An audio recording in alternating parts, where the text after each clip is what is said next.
This workout consists of 5 movements to be done for 60 seconds each. The first of the movements is a diamond-style push-up with your elbows flaring out with a focus on the triceps. Now, this can be intense, so you can modify by putting one or both knees on the ground.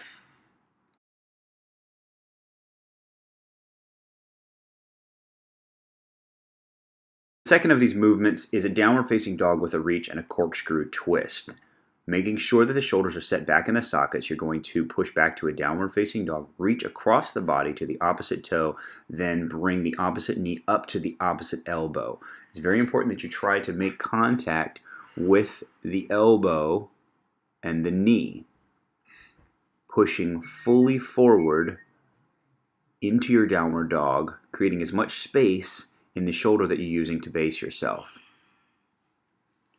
The third movement is more ballistic. It is an ice skater with a squat in the middle. Make sure that your hips come down to at least knee depth if you have that ability. If not, and just start with a quarter squat, then progress to a half squat.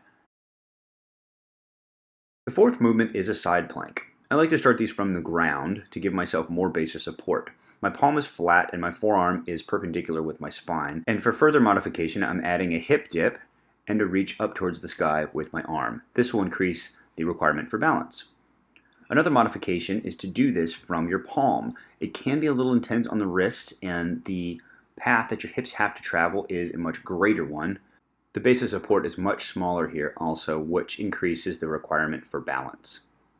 Now, the final movement in this workout, you're going to lay on your back, take your hands, support your sacral spine, your tailbone, crunch and kick. A straightened leg is going to be much more difficult than a bent leg.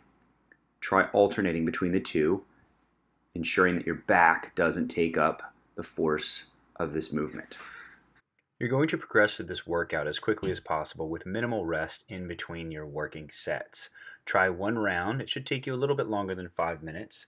Add a second round if you need a little more challenge, and go all the way up to 5 rounds if you've got the time or the motivation. And have fun with it. Make sure you mobilize when you're done.